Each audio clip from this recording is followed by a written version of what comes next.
I'm Ed Spanis. I'm Vice President of the Lovettsville Historical Society. Fred George, who I know is here somewhere. Where's he hiding? There he is. He is our president of this organization and many others in town as well. We are a membership organization. We would urge you, if you're not members, to please sign up and join. That supports our activities, and our mission, as you probably know, is to preserve and tell the story, to preserve the history of Lovettsville and the German settlement, and to tell that story. And today is a perfect example of what we exist to do and what we want to do and what we want to do more of. And the more members we have, the more people active and involved, the better we can do that and the better we can tell the story. We also operate the Lovettsville Museum just around the street in front of Town Hall. We're open all the time on Saturday afternoon from 1 to 4, but also we will open up at other times for people who want to make an appointment to come in and do research, or people from out of town who want to see the story, hear the story. This is part of our monthly lecture series. We run lectures from generally February through November of each year.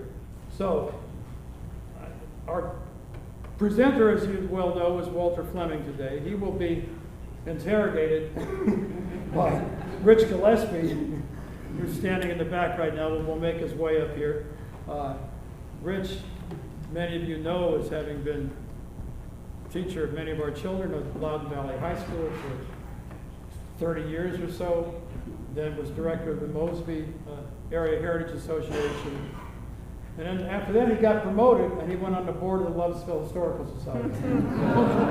That's why he's here today. So, Rich, pays much better. Come on up. Introduce your presentation.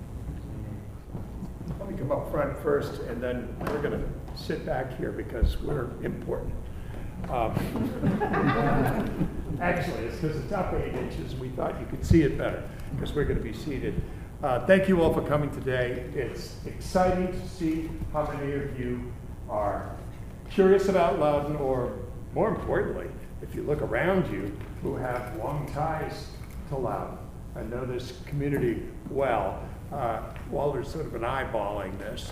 Brother came and said he'd come as the Inspector General to make sure that things that were said were accurate and above board. But then again, some of you, like me, won't know the difference, and you'll enjoy it anyway. But as you know, we have a remarkably rapidly changing community. We have many new folks coming in, and quite honestly, it is, I think, the civic responsibility of all of us who have been here longer, or may even be natives, to pass on the history, the stories, and a sense of who we have been. I think that's critical if we hope to save any piece of who we were. We know that there is a difference between people who are grounded with the past and with the past of their community, and people who are grounded with no past and no sense of the place of their community. It's our job to do that. Frankly, every time you come to a program like this, or on a tour, or any other kind of historical thing, and get a little bit more info, you've got another story to tell. And you know there's a neighbor, or someone you meet, or a friend, your kid's or grandchild's friend, that you could tell that story to. It's how we pass ourselves along. I look at Loudoun County and realize that we are one of the places that is the most grounded.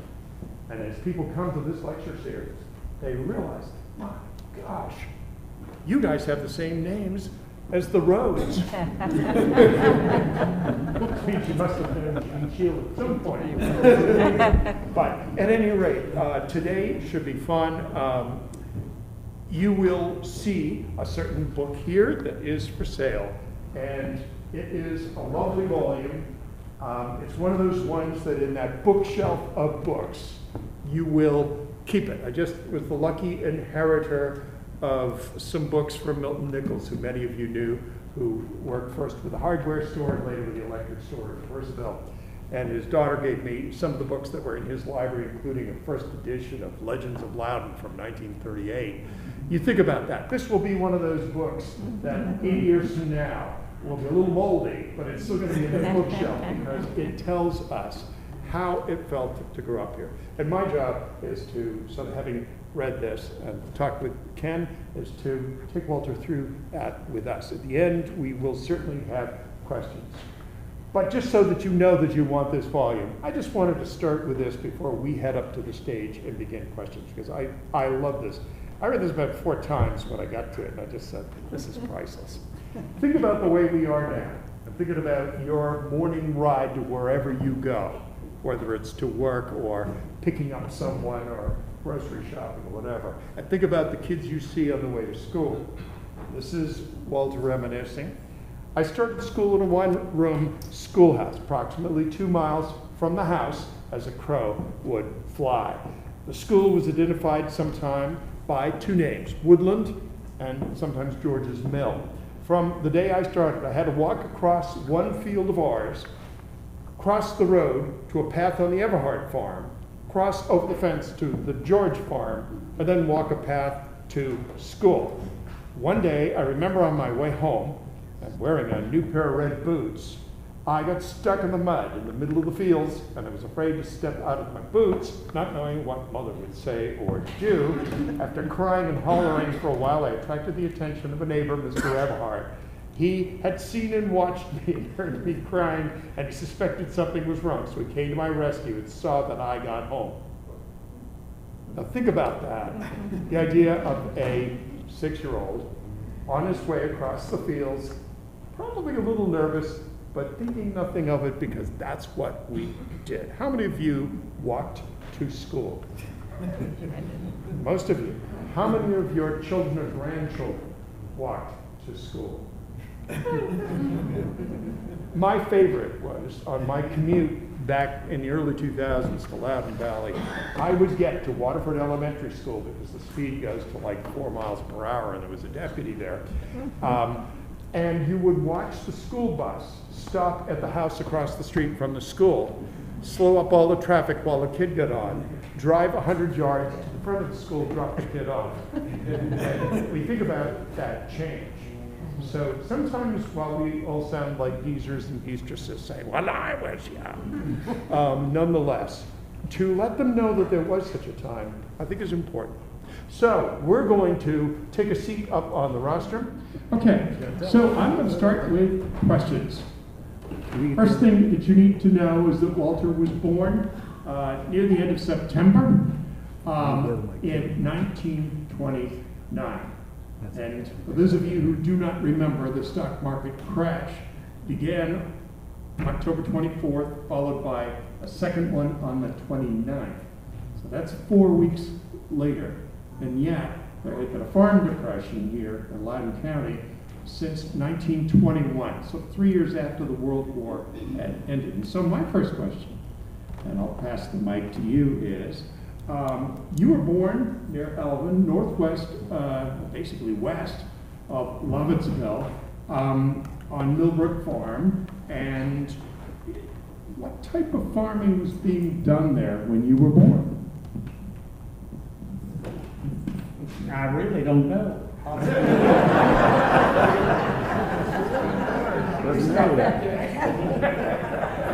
Anyway, the farm, as far as I know, had been actually farmed as a general farm. And it was a 2-family house built for 2 different families. There was a fellow on the farm, as far as I know, that farmed it before my father and mother went there, started housekeeping.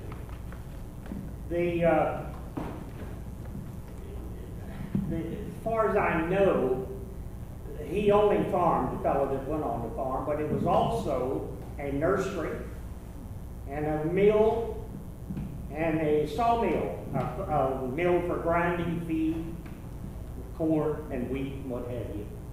And it was driven by a water wheel powered by water.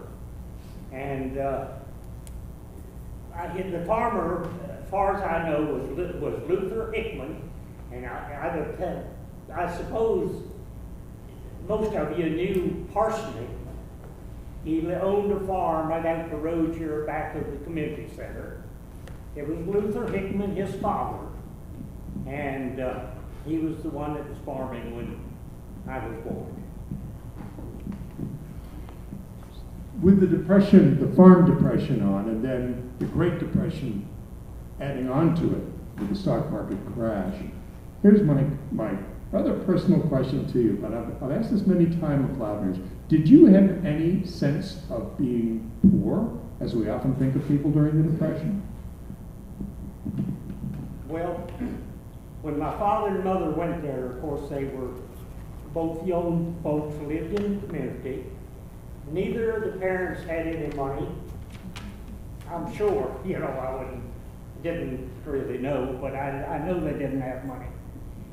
My father's father put him out to work on a farm, so he did know something about farming. But he went to farm there, and the Depression would have been hard on him, but he was already poor. Probably didn't know the difference when the Depression hit. But they survived, like all other people in the area. They were all basically farmers, and we weren't any different from anybody else, but times were tough. You didn't get anything for what you sold or raised. You couldn't buy anything. There was no money. Banks closed with no money. Stores closed. And people lost homes. So it was tough times, but I don't think they realized they were poor, because it was a general thing with everybody. When you think back to the farmhouse where you lived, I'd like you to remember a little bit about what that was like. And I'm going to start you off by asking if you can tell us what it was like in the farmhouse kitchen. Well, I'm not so sure the kitchen was too much different. It had been built after the main part of the house. As I told you, it was a two-family house.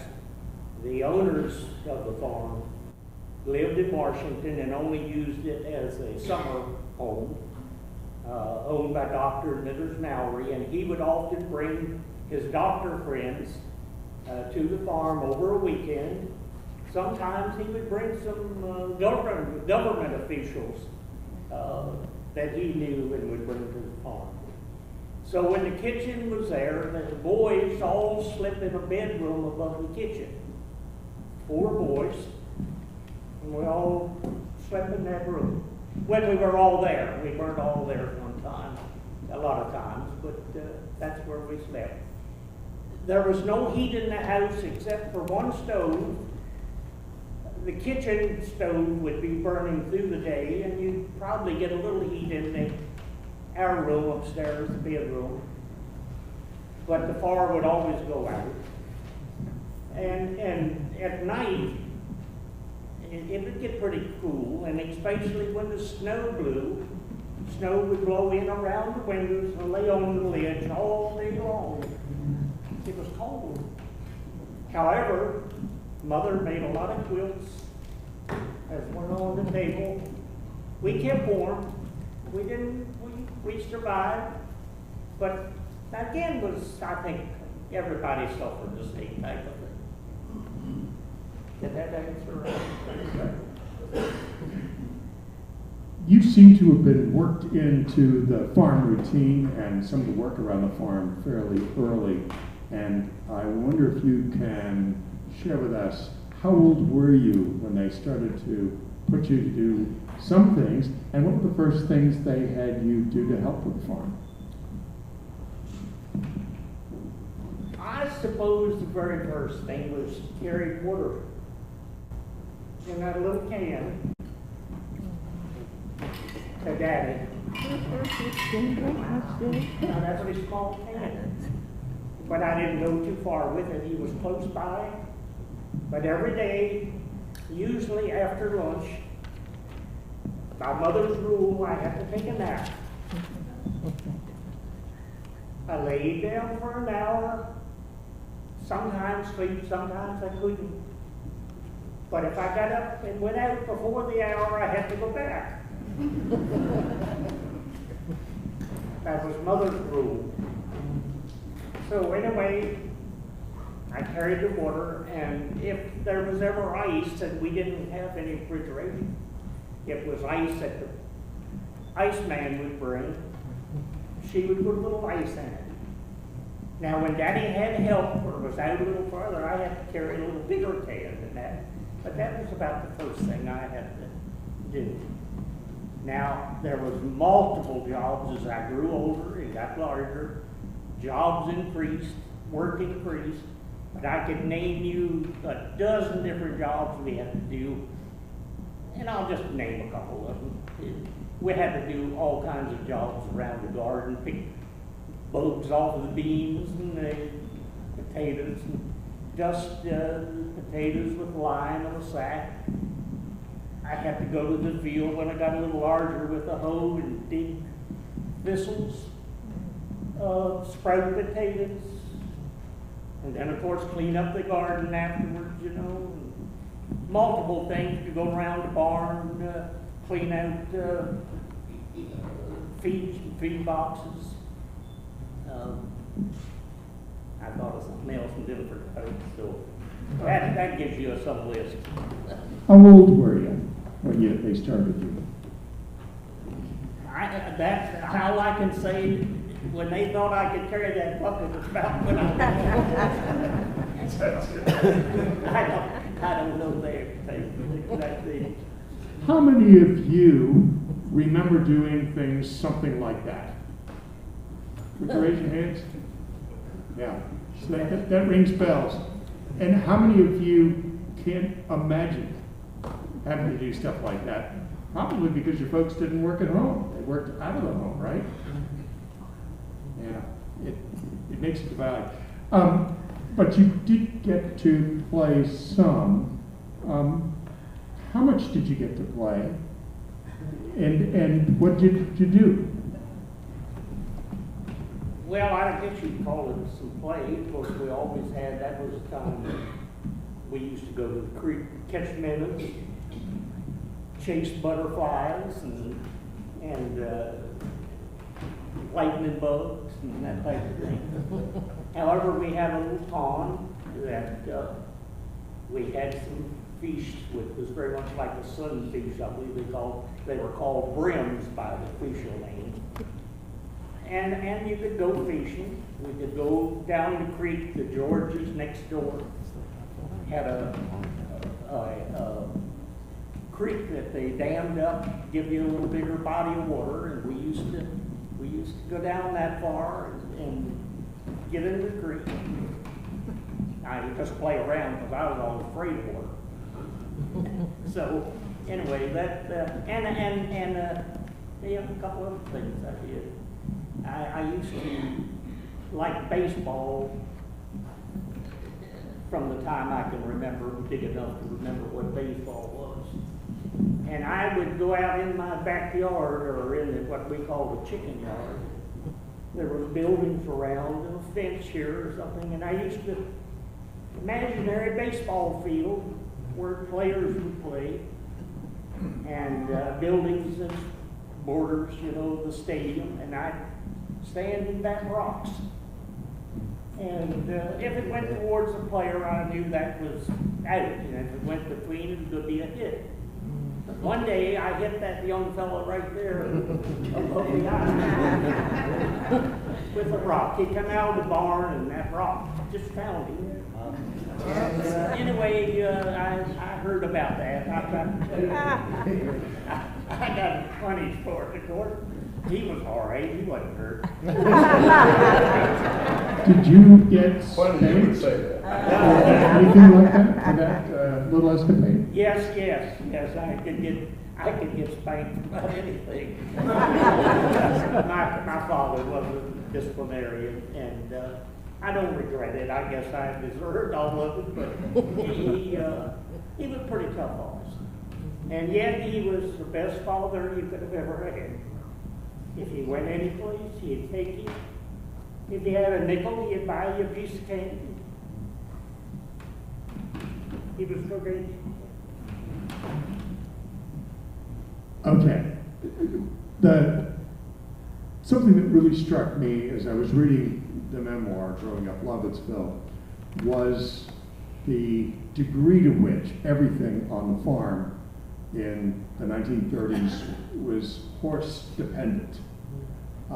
That you had mechanization, but it was horse drawn and not, an engine or diesel or something like that.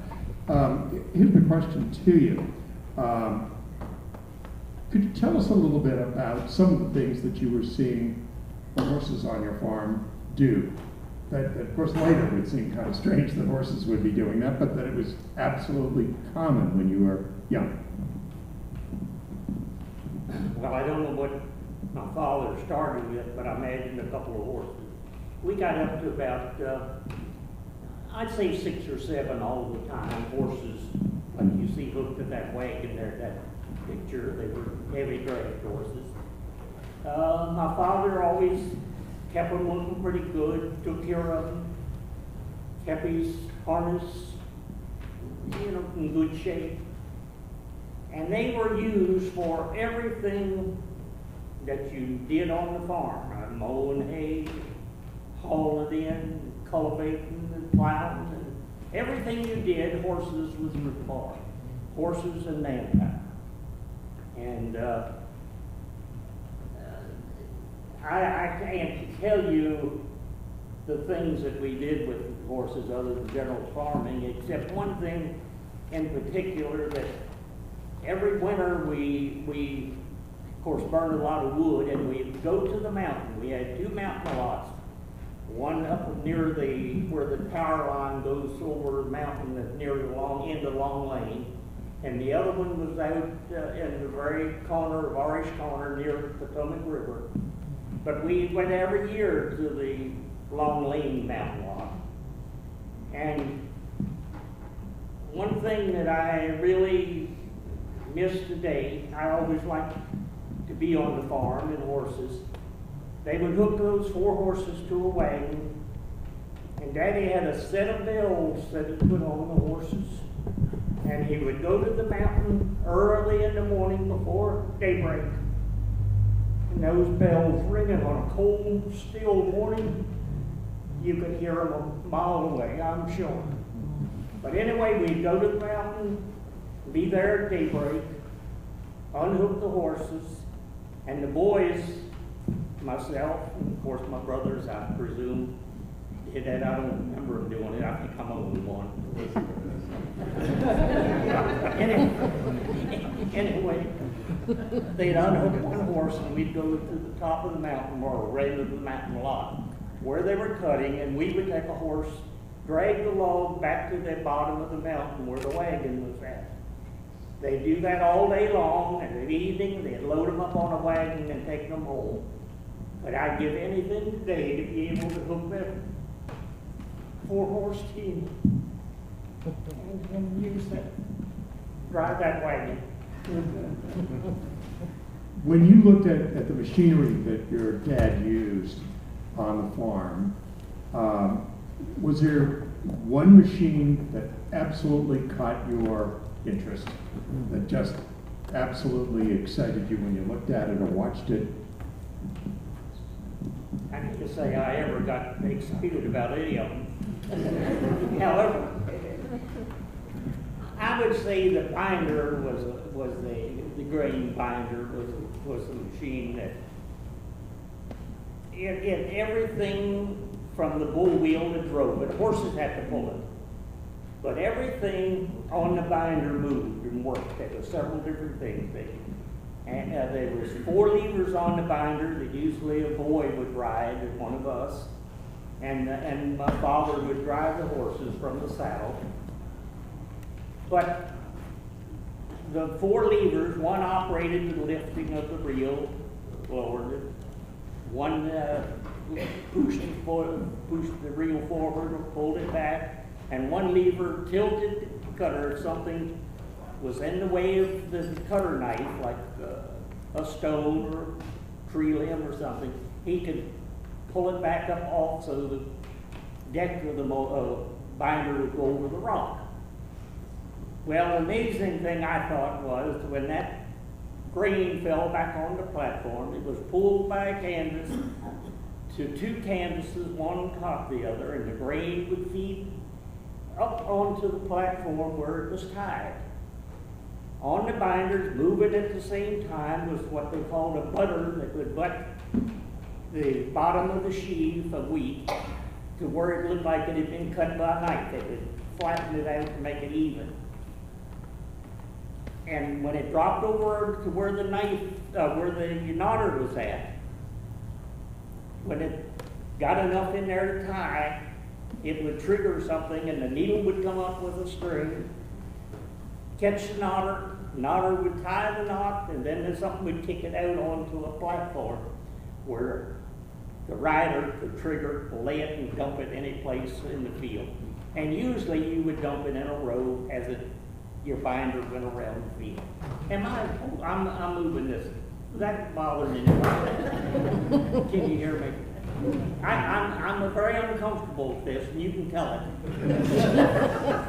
I was forced into this. I hope you guys. It's interesting, isn't it, that if you listen to how complicated horse-drawn machinery could be, it's an age that had begun in the years just before the Civil War, had really picked up speed by the turn of the century, and yet this is not the age of the tractor yet. They've been invented, but most people can't afford them yet. So here's my question to you. We've got this complicated horse-pulled machinery. When did you see your first tractor, and what did you think of it? Well, when you say the first tractor I seen, I think the first tractor I seen was at a neighbor's farm, and he didn't use it much because he could never start it. It was called a Wallace. Now that's what I think was the first tractor. But I was fascinated with tractor. We had a tractor dealer out where Fred George lives, sold Alice Chandler's, and I was there many a time, not many a time, with Daddy at a time or so. And I'd crawl up on that tractor, new tractor he had there in a shed, just sat on the tractor. I was thrilled by it, you know. But anyway, there became a few tractors around, but very few. In my time, it was strictly horses. My father got a tractor just about the time I left the farm. I was actually plowing the day we delivered the tractor, plowing with a horse. So that's about my history with tractors till I went to work. More about that is coming, absolutely. Here's a question for you that I've been curious about. For most of us, we haven't seen that conversion. And the conversion from an almost total farm economy that Lovettsville, Percival, Roundhill, Hamilton all would have been based on. We kind of missed it. On the other hand, if we did see it, it was in an age of mechanization in which tractors were enormous, and you probably worked on them. But I wonder, as you look back to that pre-World War II age, when we're doing horse-drawn most everything on farms of one of the most prosperous counties, farm-wise, most fertile counties, what do you think we who haven't seen that should know? What do we not get that you get because you saw it? Is that too big? I'm not sure I know how to answer that. I would say that any number of people today don't have any idea what was involved in farming then in my day, or even what it is now. I'm sure a lot of people don't know where milk comes from. That's my guess. And I have an idea that other things that we get food-wise, they don't realize that there's work behind preparing it or getting it to the market. So I just feel that most people don't even give farming a thought, and now there isn't any farming to think about.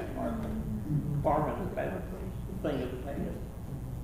I think now, maybe you got some people here who think different. Here's another thing that's a little similar, but I want to ask about this. It struck me, if you see the book, you're going to see what I'm talking about. So many of the tasks that go into running a grain farm, also raising animals simultaneously, Walter explains to us in Growing Up Lovettsville. It's kind of a neat record for us with illustrations and the like, so you can get it. I realized stupidly that I've heard of a wheat sheaf all my life and couldn't honestly tell you what's involved with a wheat sheaf. And you were just talking about that when you were speaking about the binder. But my question is, your father had to be able to do an awful lot of different things well. What do you think was the most difficult thing for him to have done well? Well, I would say from the start it was all a struggle. From his farming, he was a good farmer. I think he was known as a good farmer. He wanted it done right. And of course, to do it right and probably pay for some of the things that he had done, he tried to do some outside work. He was a mail carrier, a substitute mail carrier for the 3 carriers out of Lovettsville. He butchered a lot to make a living, to, I guess, help pay his bills. Mr. Spring here helped him butcher some. I heard his presentation, and he told about that, and I remember that. But I don't know any particular thing that he did any better than other. He was a man pretty thorough. Everything he did, I think he wanted it right. And that's the way it was. That's good. I'm going to shift slightly. We started out by talking about you walking to the school, Woodland School, which is still standing out past George's Mill on the right. Stone School. They built several of those in Loud. There's another one out at Nearsville that's still standing, both private residences now. I wonder if you could talk a little bit about what that one-room school was like.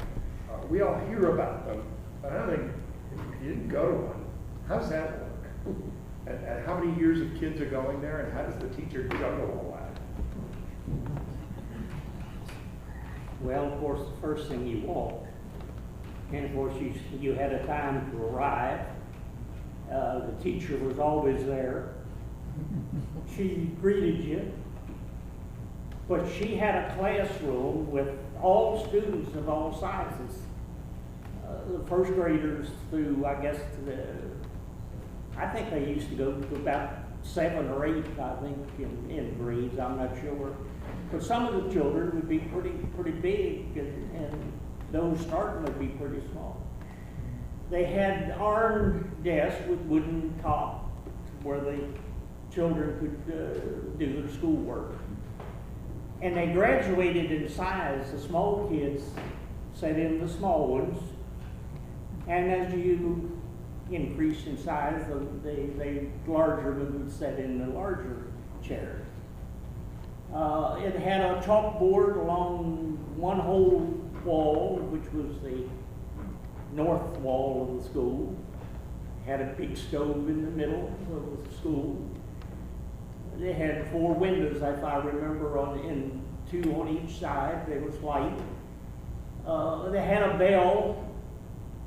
I don't think I ever heard it I don't think I ever heard them ring the bell, but there was a bell. When you'd come in the door, there was a place that you hung your coat on the wall, and a couple of, I'll say, slots or whatever that you put your coat and lunchbox in. And we had a recess. We could go out and play when the time comes. Jump rope, leapfrog, spin people around, you know, watch them fall, you know, dodgeball, things like that. And that was routine daily. And I think, if I recall, the small kids got out a little bit earlier than the other, and that's the reason why I think I was by myself walking a good bit of the time. And the time I got stuck, you know, by myself. And I remember leaving the school on one other occasion in the 1936 flood. I was by myself, and an airplane flew over real low. Probably the first plane I'd ever seen. I don't know, I'm not sure. But it flew over pretty low and kind of scared me. And I found out later the airplane had been flying over the river, because the river was only, as a crow would fly from the school, probably a mile and a half, something like that. And I guess it was making a turn, but that was basically, I just thought I'd throw that in. If you've ever been to Harper's Ferry, you've seen two missing bridges on March 1936 flood. It was the big one, Big Daddy, and you got to see it. I do have to ask this. Were there any bullies at Woodland School? I didn't ask you that before, but I was wondering. Well, I don't recall. I wasn't one to look for trouble. And I don't think I had any problem with anybody, and I don't recall seeing that kind of thing there at Woodland or even in Lovettsville when I came to the elementary school here in Lovettsville, elementary and high school. That leads me right into the next question, which is, after a few years at Woodland, they closed that, and they transferred you to Lovettsville School. And I want you to talk a little bit about that school, where it was, what it was, and what that was like. Which school was this? When you transferred to Lovettsville. Oh. Well, the first thing was we had a school bus pick us up right at the door. And we had a sign room when we got to Lovettsville. I don't know any particular greeting that we had, but the teacher was there also. But she had a class full of students, all of one grade. She taught the same lesson. And we always had work to do. If she had an individual thing or somebody she wanted to pay attention to, we had work to do while she was doing that. There was other activities. We still had our playground, and to my knowledge, I can't recall any problems there with fellow students, you know, over Woodland. Everything was normal. Were the town kids from Lovettsville any different from the farm kids? No, I can't believe so. I think it was too much of a rural community. Even town wasn't far, you know, enough close to the city, so to speak. Everybody, I think, was pretty much alike. I had no problem. As I say, I didn't go out looking for a problem. So he says. Well, you have to ask somebody Is this else. true? Okay. I'm reserving. Yeah, all right. Okay. We'll get to that later, yeah. The building for Lovettsville Elementary, I think many of us are familiar with the community center being the high school. Did that building also serve as the elementary, or was there another building? Yes. served both as elementary and high school. And I know there was quite a bit of talk around here at the time after the school burned to do something with it, destroy it and build another or what have you. The first time I went in there, after it was turned into a community center, I did not recognize it as the school I went to. It was, I mean, you know, I can remember just about every part of the school, and it just was so different that I was so disappointed, and I wouldn't have made any difference if they tore it down. I don't think there's probably a lot of people here who appreciate me saying that. but it meant nothing to me after I seen it like that. But anyway, the two schools were together, elementary and high school, and we just advanced from one room to another, and different teachers in each class, and Mr. Wilmerdorf happened to be the principal all the way through my schooling there, and he's one of the best, I think, around. This question I have to ask you.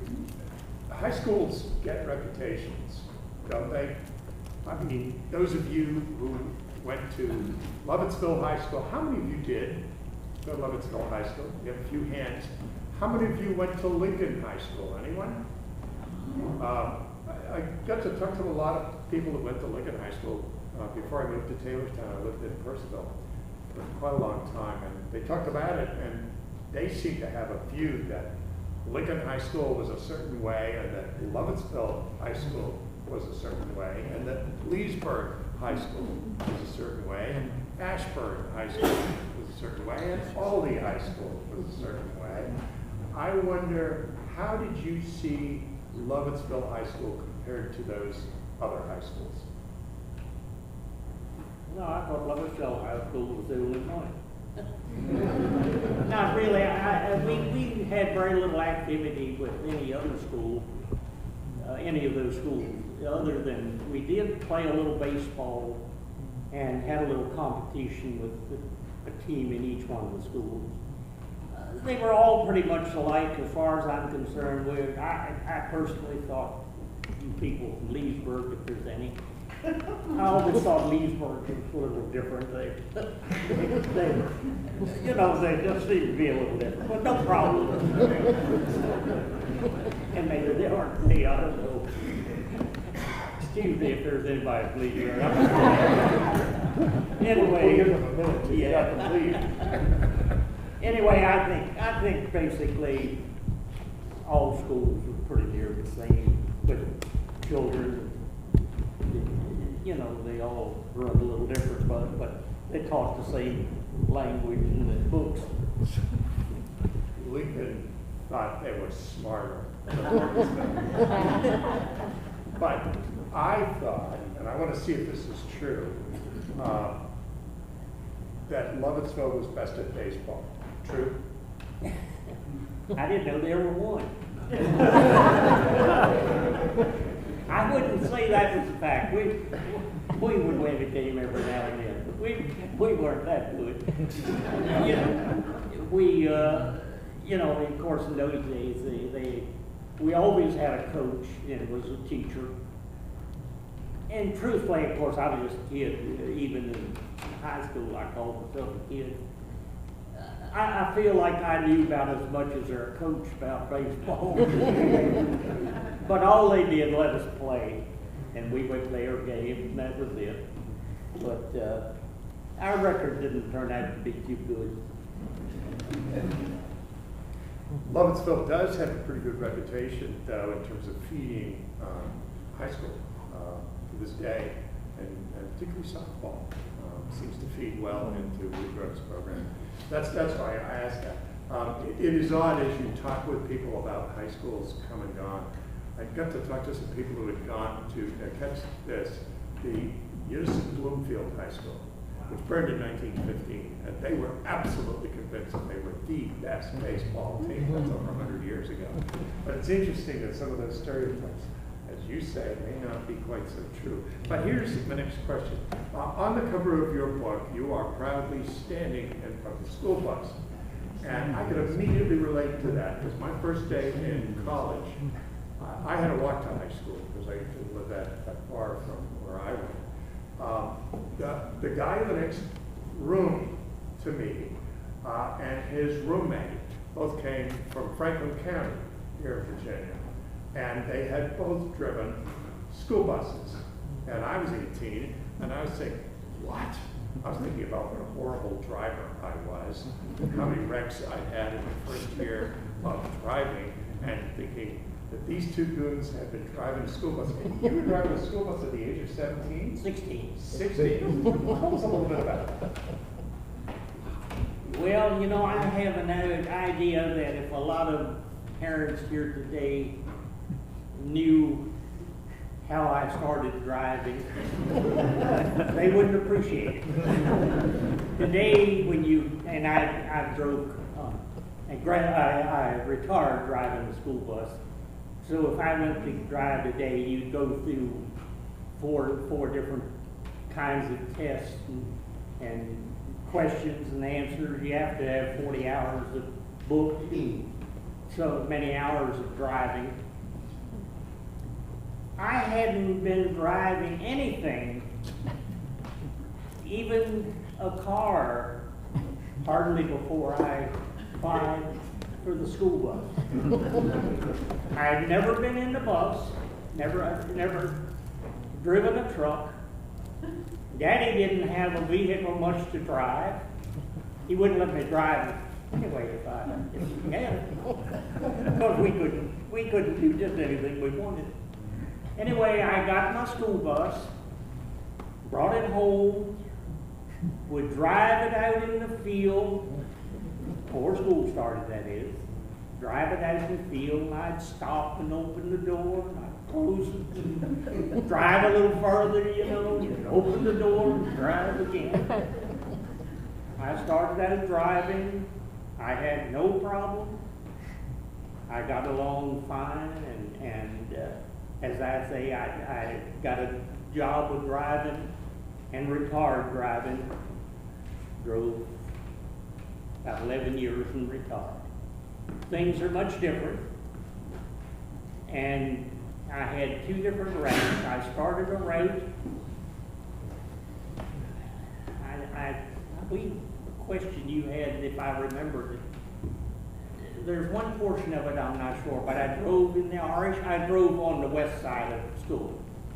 Mr. Lindsay drove on the south side, but I drove out in the Irish Corner section, Mountain Road to about Little Britain, where there was a store there, and I came down back to the Pike in Lovettsville, and then back into town. I drove that for a year while I was, maybe 2 years, I guess, isn't it? Anyway, that was the route. Then when I graduated, I took a route from Nearsville, or down at the river, down to 671, down almost to Harper's Ferry. From there to Hillsborough, back into Lovettsville School. That was a rather long route.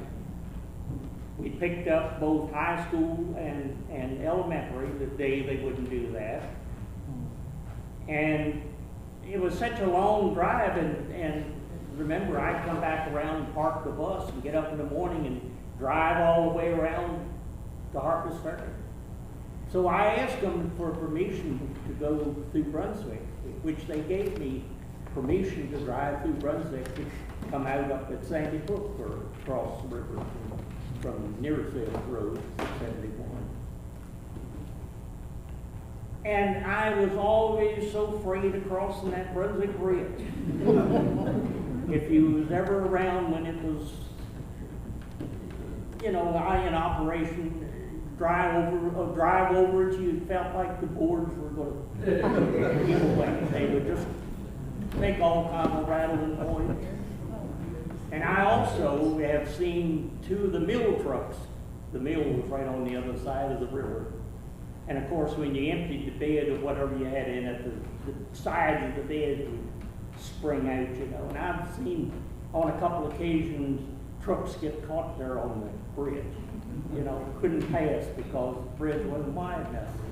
But anyway, I didn't use that route all the time, but I did think I was saving the school board some money by taking a little, what I thought was a little shorter route. It wasn't a whole lot.